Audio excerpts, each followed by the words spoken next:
Assalamualaikum warahmatullahi wabarakatuh. Perkenalkan, nama saya Andi Najwa Amir dengan NIM 23482010008. Di sini saya akan mempresentasikan apa itu saluran pencernaan. Jadi, saluran pencernaan merupakan rangkaian organ yang bertanggung jawab untuk memproses makanan yang masuk ke tubuh, mencerna nutrisi, dan mengeluarkan sisa-sisa yang tidak terpakai. Nah, ini terdiri dari mulut, kerongkongan, lambung, usus halus, dan usus besar.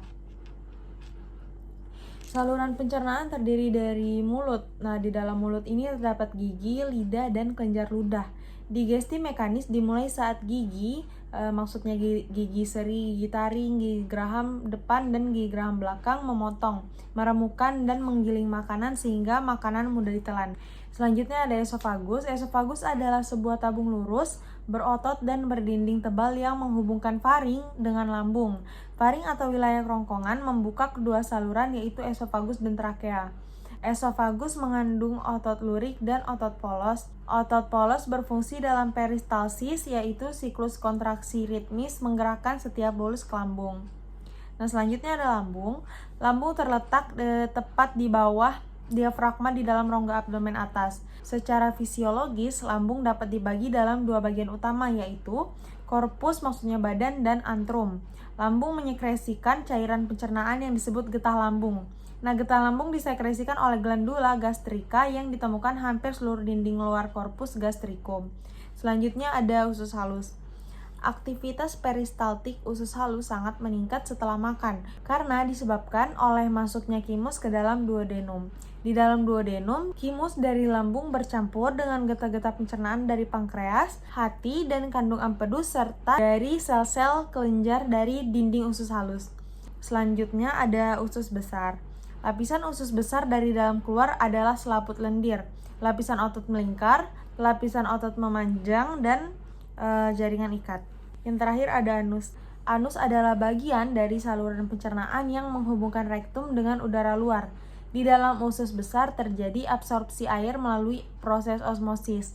Feses atau zat buangan dari sistem pencernaan menjadi semakin padat saat digerakkan di sepanjang kolon oleh peristaltis. Nah, berdasarkan prosesnya pencernaan, makanan dibagi menjadi dua, yaitu yang pertama pencernaan mekanik juga pencernaan kimiawi. Pencernaan fisik merupakan proses perubahan molekul yang berukuran besar menjadi berukuran kecil, misalnya penghancuran makanan dengan gigi atau dengan otot lambung. Pencernaan mekanik dibantu oleh gerakan alat pencernaan. Dan pencernaan kimiawi adalah proses perubahan molekul-molekul bahan organik yang ada dalam bahan makanan dari bentuk yang lebih kompleks menjadi molekul yang lebih sederhana dengan bantuan enzim. Pencernaan kimiawi ini dibantu oleh enzim pencernaan. Nah, selanjutnya ada gangguan saluran pencernaan. Gangguan saluran pencernaan adalah kondisi yang memengaruhi tubuh dalam mencerna makanan dan menyerap nutrisi. Bisa meliput berbagai masalah seperti gangguan lambung, usus, atau organ pencernaan lainnya. Lalu selanjutnya ada gangguan sistem pencernaan. Yang pertama ada gastroenteritis, yang kedua appendicitis, yang ketiga GERD atau gastroesophageal reflux disease, dan yang keempat ada gastritis. Nah, yang pertama ada gastroenteritis. Gastroenteritis ini atau yang lebih dikenal dengan diare adalah ketika frekuensi buang air besar lebih dari 4 kali pada bayi dan lebih 3 kali pada anak dengan konsistensi feses encer. Dapat berwarna hijau atau dapat pula bercampur lendir dan darah atau lendir saja. Peradangan yang terjadi pada lambung dan usus memunculkan gejala diare dengan atau tanpa disertai muntah. Nah, penyebab gastroenteritis ini bisa berupa infeksi virus, bakteri, atau parasit. Yang kedua dari makanan atau minuman yang terkontaminasi. Yang ketiga reaksi terhadap obat-obatan. Dan yang terakhir ada intoleransi makanan. Gejala gastroenteritis bisa berupa diare atau seringkali disertai tinja encer atau berdarah. Yang kedua mual dan muntah. Yang ketiga kram perut atau nyeri perut. Yang keempat demam atau suhu tubuh yang meningkat. Yang kelima sakit kepala dan kelelahan. Yang keenam kadang-kadang gejala seperti dehidrasi seperti mulut kering, haus berlebihan, atau penurunan output urin. Lalu selanjutnya ada appendicitis. Nah, appendicitis ini adalah peradangan dari appendix dan merupakan penyebab abdomen akut yang paling sering. Appendix ini merupakan suatu tambahan seperti kantung yang tak berfungsi terletak pada bagian inferior dari sekum. Penyebab appendisitis ini umumnya terjadi karena infeksi bakteri.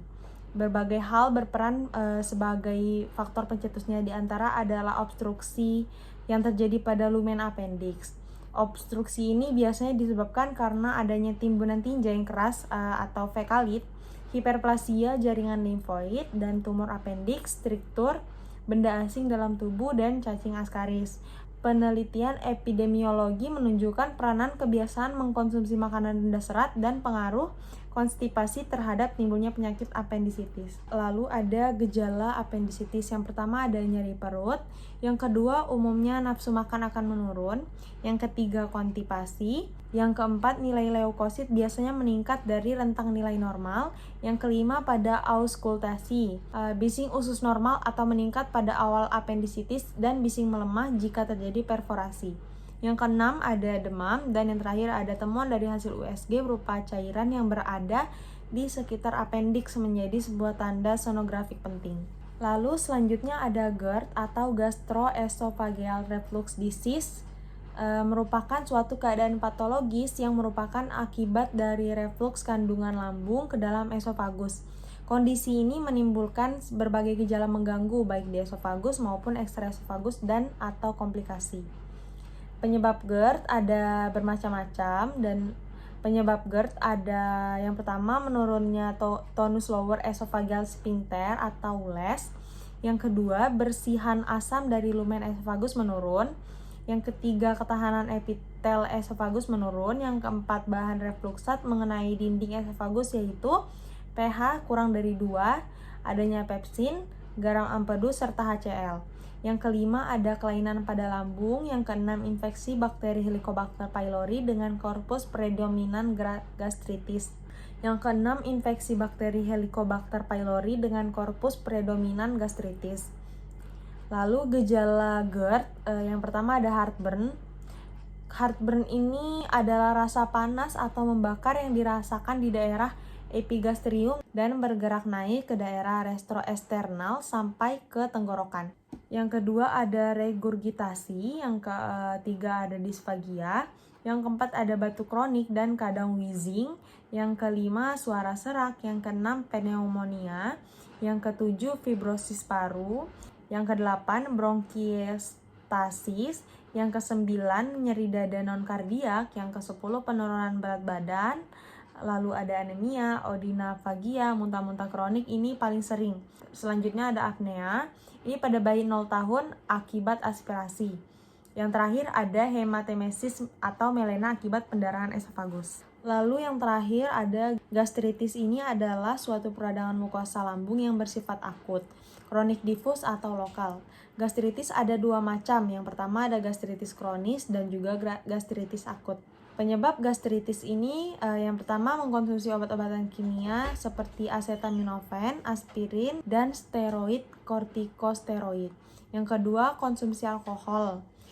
Alkohol ini dapat menyebabkan kerusakan gaster dan gejala gastritis. Yang pertama nyeri perut atau sensasi terbakar di daerah atas perut atau epigastrium. Yang kedua mual dan muntah. Yang ketiga perut kembung atau sensasi terasa penuh. Yang keempat rasa tidak nyaman setelah makan. Yang kelima hilangnya nafsu makan. Yang keenam muntah darah atau tinja berwarna hitam. Dan yang terakhir kadang-kadang gejala seperti kelelahan atau kulit pucat. Sekian presentasi dari saya, lebih kurangnya mohon dimaafkan. Semoga bermanfaat untuk teman-teman sekalian. Wassalamualaikum warahmatullahi wabarakatuh.